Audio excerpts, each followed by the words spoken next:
साल था जून 2011, जब सुप्रीम कोर्ट के आदेश पर एक टीम मंदिर के अंदर सदियों से बंद रहस्यमयी तहखाने को खोलने के लिए पहुंचती है।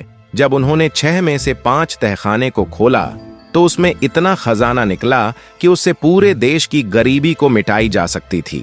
आखिर $1 ट्रिलियन का यह खजाना मंदिर के अंदर आया कैसे और इतने विशाल खजाने को रखने का मकसद क्या था? सबसे चौंकाने वाली बात यह है कि इस मंदिर का संचालन सिर्फ एक ही परिवार के पास क्यों है, जबकि आखिरी तहखाने के ऊपर ना तो ताला है न कोई कुंडी लगी हुई है। फिर भी अब तक सिर्फ इसी तहखाने को क्यों नहीं खोला जा सका? और जिसने भी इसे खोलने की कोशिश की उसकी रहस्यमयी मौत हो जाती है या वह कहीं गुम हो जाता है। सबसे बड़ा रहस्य यह है कि इस तहखाने को खोलने का संबंध गरुड़ पुराण और अष्टनाग बंधन मंत्र से क्यों जुड़ा है। जब वर्ष 1908 और 1931 में इस मंदिर के खजाने को हड़पने का प्रयास किया गया तो हजारों बड़े बड़े सांपों ने उन लोगों पर हमला कर दिया। आखिर इतने बड़े सांप क्यों इस खजाने की रखवाली करते हैं? आज इन सभी सवालों के जवाब आपको मिलने वाले हैं, क्योंकि आज हम बात करेंगे विश्व के सबसे अमीर और रहस्यमय मंदिर पद्मनाभ स्वामी के बारे में।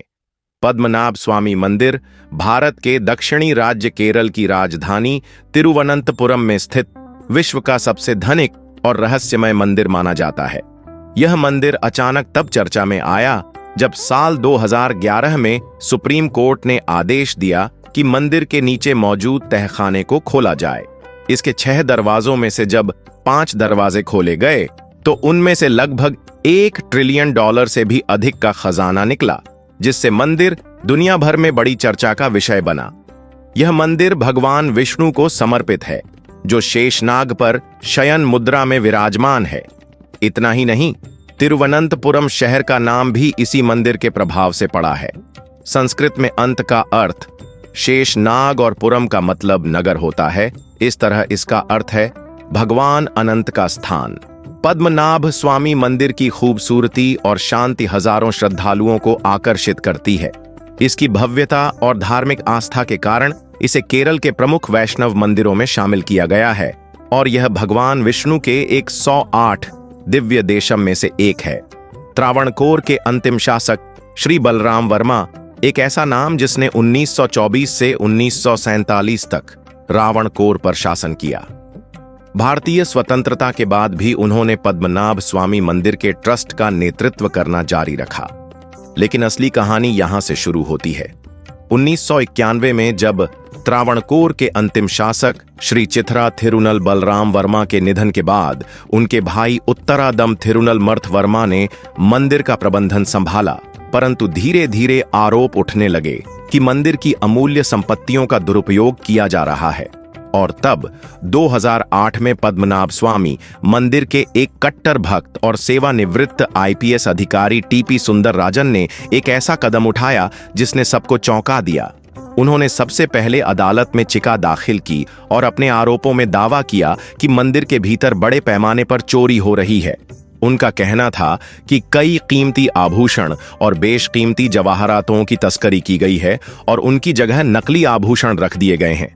बाद में यह मामला केरल उच्च न्यायालय तक पहुंचा, जिसने मंदिर के प्रबंधन का कार्य राज्य सरकार को सौंपने का निर्णय लिया। लेकिन यह मामला यहां थमा नहीं।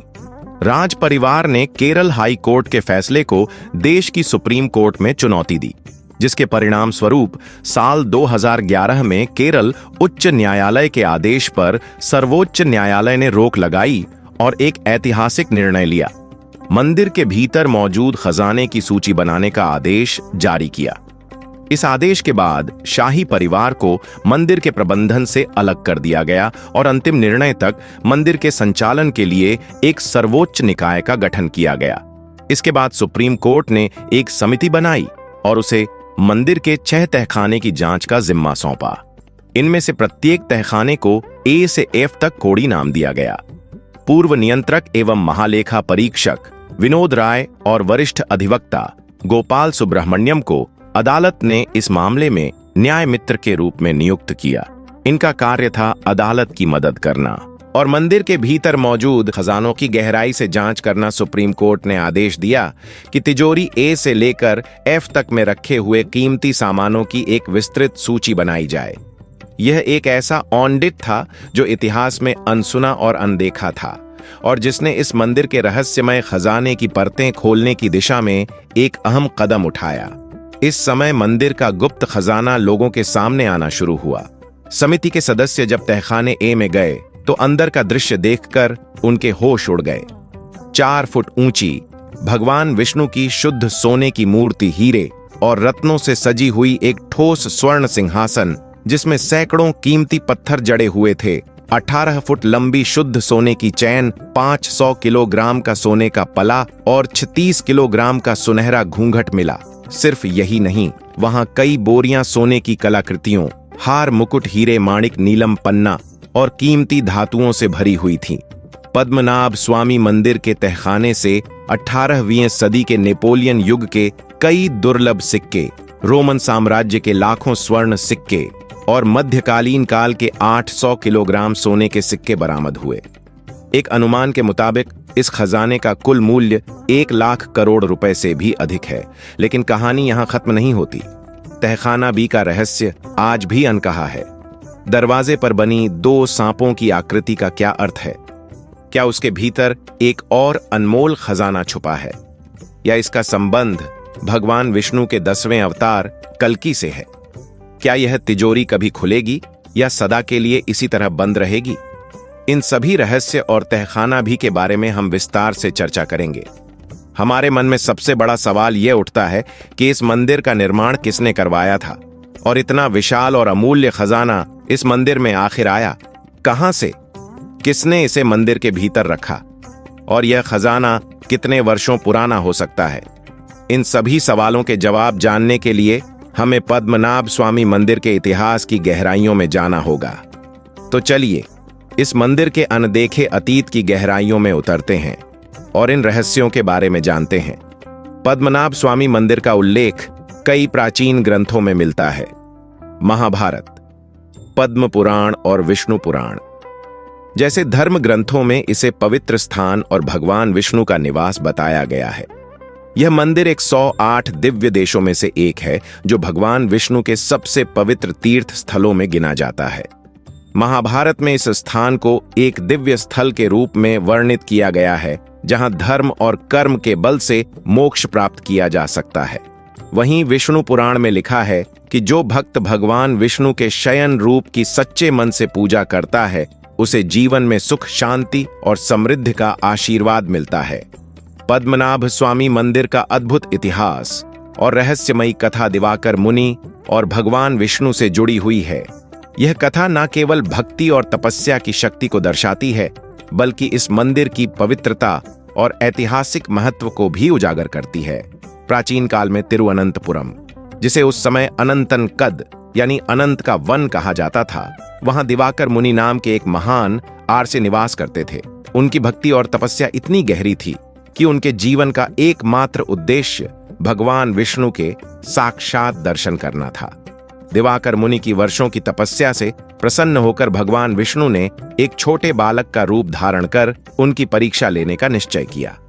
बालक ने मुनि के पास आकर शरारतें शुरू कर दी। पूजा सामग्री को छेड़ना, जल फैलाना और मुनि को परेशान करना। मुनि ने बालक से पूछा, तुम कौन हो? बालक ने मुस्कुराते हुए कहा, अगर तुम मुझे पकड़ सकते हो तो मैं तुम्हारे साथ रहूंगा। लेकिन जैसे ही मुनि ने उसे पकड़ने का प्रयास किया, बालक अदृश्य हो गया। उसी क्षण आकाशवाणी हुई, यदि तुम मुझे पाना चाहते हो तो अनंत वन में आओ, वहां तुम्हें मेरा साक्षात्कार मिलेगा। लेकिन दिवाकर मुनि ने अनंत वन का नाम पहले कभी सुना ही नहीं था। भगवान को खोजने का संकल्प लिए वे लगातार चलते गए। हर दिशा में हर संकेत को ध्यान से समझने की कोशिश करते हुए उनकी यात्रा उन्हें लक्षद्वीप के घने जंगलों में ले गई।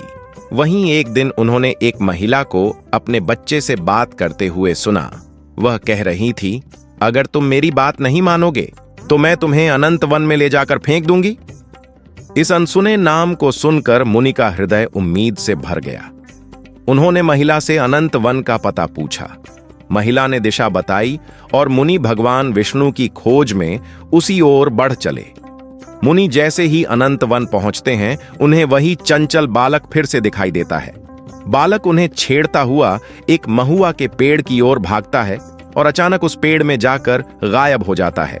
दिवाकर मुनि यह देखकर हतप्रभ हो जाते हैं और तभी वह पेड़ गर्जना के साथ गिर जाता है। उसी क्षण भगवान विष्णु अपने विराट रूप में प्रकट होते हैं। उनके दर्शन इतना दिव्य था कि मुनि की आंखों में श्रद्धा के आंसू भर गए। भगवान शेषनाग के ऊपर 8 मील लंबे अपने विराट रूप में विराजमान थे। उनका यह रूप ब्रह्मांड की महिमा को प्रकट कर रहा था, लेकिन भगवान का यह विशाल रूप इतना अद्वितीय था कि मुनि उनकी पूरी महिमा का दर्शन नहीं कर पा रहे थे। उन्होंने हाथ जोड़कर प्रार्थना की, हे भगवान, कृपा करके अपने रूप को छोटा कर लीजिए ताकि मैं आपके पूर्ण दर्शन कर सकूं। भगवान ने मुनि की विनती स्वीकार की और अपने विराट रूप को छोटा कर लिया। लेकिन महुआ के पेड़ों के कारण भगवान अब भी 3 भागों में दिखाई दे रहे थे, सिर, धड़ और चरण। यही वह क्षण था जब भगवान विष्णु ने मुनि को आशीर्वाद दिया और कहा, यह स्थान अब से पद्मनाभ के नाम से जाना जाएगा और मैं यहां अनंत काल तक निवास करूंगा। दिवाकर मुनि की इस अनुभव की खबर त्रावणकोर के राजा तक पहुंची। राजा ने इस स्थान पर एक भव्य मंदिर का निर्माण कराया। भगवान विष्णु की मूर्ति को इस प्रकार स्थापित किया गया कि इसे 3 द्वारों से देखा जा सके। पहले द्वार से भगवान के सिर और छाती के दर्शन होते हैं, दूसरे द्वार से नाभि पर विराज ब्रह्मा के और तीसरे द्वार से उनके पवित्र चरणों के दिवाकर मुनि ने भगवान के चरणों में समाधि ले ली। उनकी समाधि आज भी मंदिर के पश्चिम दिशा में स्थित है। लेकिन आगे बढ़ने से पहले इस वीडियो को एक लाइक करके चैनल को सब्सक्राइब जरूर कर लीजिए, क्योंकि यह आपके लिए 1 सेकंड का काम है, लेकिन इससे हमारी काफी बड़ी मदद होती है। ऐसा माना जाता है कि लगभग 5000 वर्षों से भी पुराना यह मंदिर भगवान विष्णु की महिमा को स्थापित करता है। मंदिर का निर्माण त्रावणकोर के राजाओं द्वारा किया गया था और यह उनके साम्राज्य का धार्मिक केंद्र बना। कई बार इस मंदिर का पुनर्निर्माण हुआ और आज जो भव्य स्वरूप हम देखते हैं वह त्रावणकोर के राजा मार्तंड वर्मा की देन है। त्रावणकोर के प्रसिद्ध इतिहासकार डॉक्टर L.A. रवि वर्मा का मानना था कि यह मंदिर कलयुग शुरू होने के पहले दिन स्थापित हुआ था। मंदिर के ताम्रपत्रों से पता चलता है कि कलयुग के 950वें वर्ष में एक तुल्लु ब्राह्मण दिवाकर मुनि ने भगवान की मूर्ति की पुनर्स्थापना की। इसके बाद 960वें वर्ष में राजा कोथा मार्तंड ने मंदिर के कुछ हिस्सों का निर्माण कराया। 18वीं शताब्दी में त्रावणकोर के राजा मार्तंड वर्मा ने मंदिर का सबसे बड़ा पुनर्निर्माण कराया। उन्होंने द्रविड़ियन वास्तुकला की शैली में मंदिर का जीर्णोद्धार किया। मंदिर के गर्भगृह और खंभों पर की गई नक्काशी आज भी वास्तुकला की अद्भुत कृति मानी जाती है। पद्मनाभ स्वामी मंदिर केवल भक्ति और खजानों का केंद्र ही नहीं, बल्कि वैज्ञानिक चमत्कार का एक जीता जागता प्रमाण भी है। यह मंदिर अपनी अद्भुत वास्तुकला और वैज्ञानिक दृष्टिकोण के कारण सदियों से लोगों को हैरान करता आ रहा है। यह मंदिर 7 मंजिलों का है और हर मंजिल पर बनी खिड़कियां इस तरह से बनाई गई हैं कि साल में सिर्फ 2 बार 22 मार्च और 23 सितंबर यह दिन होते हैं जब इक्विनॉक्स आता है। इक्विनॉक्स यानी वह समय जब दिन और रात दोनों बराबर होते हैं, 12 घंटे का दिन और 12 घंटे की रात। इन दिनों अगर आप दोपहर में इस मंदिर को देखें तो हर 5 मिनट के अंतराल पर सूर्य की किरण इन खिड़कियों से होकर एक अद्भुत दृश्य बनाती है। श्री पद्मनाभ स्वामी मंदिर की 18 फीट लंबी प्रतिमा अद्वितीय है, जिसे 12,008 शालिग्राम से बनाया गया है। यह शालिग्राम नेपाल की गंधकी नदी से लाए गए थे।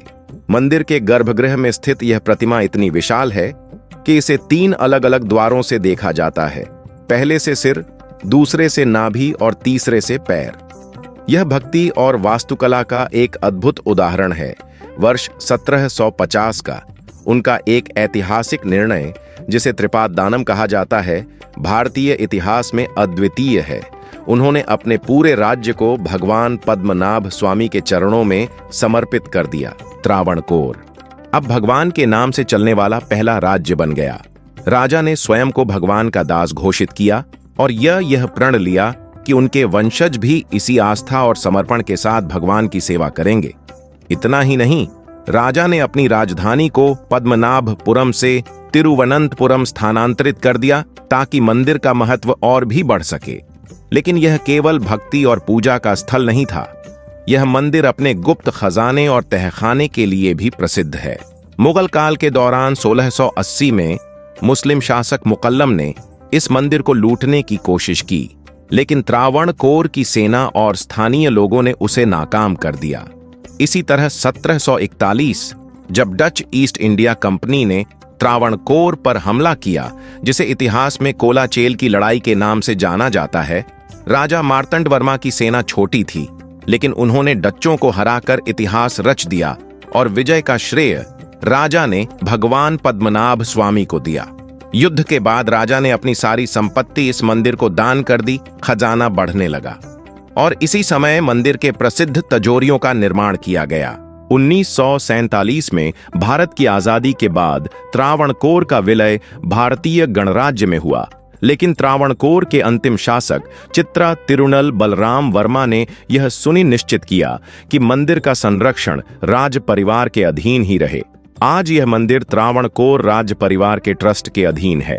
वर्ष 2020 में सुप्रीम कोर्ट ने इस परंपरा को बरकरार रखते हुए फैसला सुनाया कि मंदिर की देखभाल और संरक्षण राज्य परिवार के पास ही रहेगा। यह निर्णय यह सुनिश्चित करता है कि इस मंदिर की धार्मिक मान्यताएं और परंपराएं पीढ़ियों तक संरक्षित रहे। तो यह था पद्मनाभ स्वामी मंदिर का गौरवशाली इतिहास और खजाने की रोमांचक कहानी।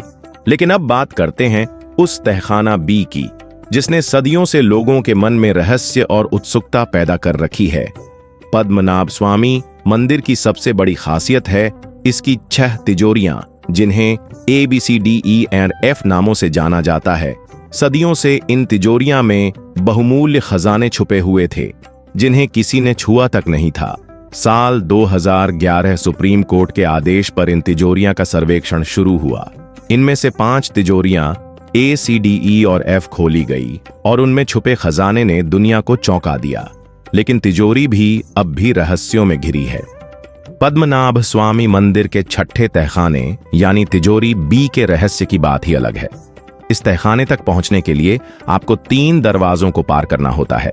पहला दरवाजा लोहे की छड़ों से बना है, दूसरा भारी लकड़ी का दरवाजा है और तीसरा एक मजबूत लोहे का दरवाजा जो अब भी बंद है और जिसे आज तक कोई खोल नहीं सका। इस दरवाजे पर ना कोई कुंडी है ना कोई बोल्ट, केवल 2 विशाल सांपों के प्रतीक गेट पर उके गए हैं जो मानो इस द्वार की रक्षा कर रहे हों। ऐसी मान्यता है कि यह दरवाजा केवल एक तपस्वी ही गरुड़ मंत्र का सही उच्चारण करके खोल सकता है। लेकिन सावधान, अगर यह मंत्र गलत बोला गया तो परिणाम मृत्यु होगा। इतिहास गवाह है, कई लोगों ने इस रहस्यमयी दरवाजे को खोलने की कोशिश की, लेकिन उन्हें सिर्फ मृत्यु का सामना करना पड़ा। ऐसा कहा जाता है कि राजा मार्तंड वर्मा के शासनकाल में सर्वोच्च धार्मिक प्रमुखों ने विशेष नागपाश मंत्र का जाप किया था, जिससे पद्मनाभ स्वामी मंदिर के खजाने की रक्षा के लिए तहखाना बी को हमेशा के लिए सील कर दिया गया। यह मंत्र केवल सुरक्षा का माध्यम नहीं था, बल्कि इसके साथ एक भयंकर अभिशाप भी जुड़ा हुआ है। मान्यता है कि इस अभिशाप को केवल एक सर्वोच्च पुजारी के द्वारा ही हटाया जा सकता है। तहखाने के रहस्यों की परतें खोलने के पीछे जिनका सबसे बड़ा योगदान था, वह थे याचिकाकर्ता TP सुंदराजन। लेकिन यह घटना और भी रहस्यमयी तब बन गई जब तहखाने के खुलने के सिर्फ 1 महीने बाद सुंदराजन की असमय मृत्यु हो गई। क्या यह महज एक संयोग था या फिर तहखानों के साथ जुड़े अभिशाप का असर? यह प्रश्न आज भी अनुत्तरित है और तहखाने के रहस्य को और गहरा बना देता है। एमिली गिलक्रिस्ट हैच की प्रसिद्ध पुस्तक Travancore a guide book for visitor में एक चौंकाने वाला जिक्र मिलता है। यह कहानी 1931 की है, जब एक समूह ने तहखाना भी खोलने का प्रयास किया। जैसे ही उन्होंने तहखाने का द्वार खोला, अंदर का नजारा देखकर उनके होश उड़ गए। तहखाना कोराओं के आतंक से भरा हुआ था। सांप इतने खतरनाक और आक्रामक थे कि उन लोगों को अपनी जान बचाने के लिए वहां से भागना पड़ा। इस किताब में 1908 के एक और असफल प्रयास का उल्लेख है, जिसमें भी ऐसी ही स्थिति का सामना करना पड़ा था। सवाल यह है, क्या यह कोबरा तहखाने की प्राकृतिक रक्षा है या फिर यह किसी अलौकिक शक्ति का संकेत है जो इन खजानों को छूने नहीं देती। कहते हैं कि लगभग 136 साल पहले तिरुवनंतपुरम में अकाल के हालात पैदा हो गए थे। ऐसी विकट स्थिति में मंदिर के कर्मचारियों ने छठे तहखाने को खोलने की कोशिश की, लेकिन उनकी यह कोशिश बेहद भारी पड़ी। अचानक मंदिर के भीतर से तेज रफ्तार और शोर के साथ पानी भरने की आवाजें आने लगी। घबराकर उन्होंने तुरंत दरवाजे को बंद कर दिया। स्थानीय लोगों का मानना है कि यह छठा तहखाना सीधे अरब सागर से जुड़ा है। यदि कोई खजाने को हासिल करने के लिए छठ दरवाजा तोड़ने की कोशिश करता है तो भीतर का पानी पूरे खजाने को बहा ले जाएगा और तब सब कुछ बर्बाद हो जाएगा।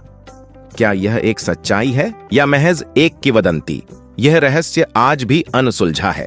क्या आप जानते हैं, तहखाना बी, जिसे आज तक सबसे रहस्यमय और पवित्र माना जाता है, 7 बार खोला जा चुका है।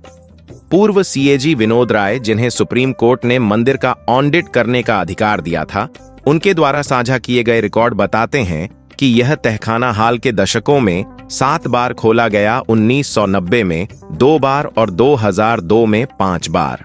हाँ, यह वही तहखाना है जिसे शाही परिवार मंदिर की पवित्रता बनाए रखने के लिए बंद रखना चाहता था। और अब यह भी साफ हुआ है कि इसकी निगरानी कोबरा नहीं करते और ना ही इसे खोलने से कोई प्रलय आएगा। ऐसा प्रतीत होता है कि इस तहखाने के आसपास फैली कई कहानियां सिर्फ मिथक हैं। अभी ऐसी चर्चाएं हो रही हैं कि तहखाना बी को भगवान विष्णु के 10वें अवतार कल्क के लिए बंद रखा गया है। कहा जाता है कि जब समय आएगा तो भगवान कल्कि स्वयं इस दरवाजे को खोलेंगे।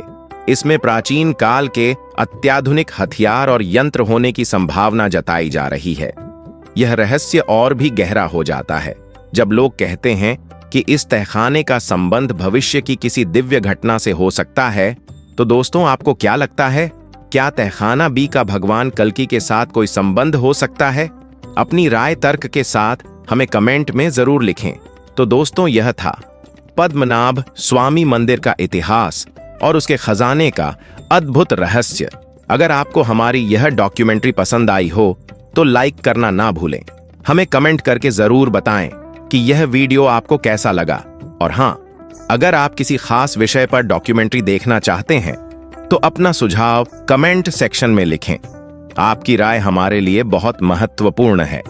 तो मिलते हैं अगली रोमांचक डॉक्यूमेंट्री के साथ। तब तक के लिए धन्यवाद।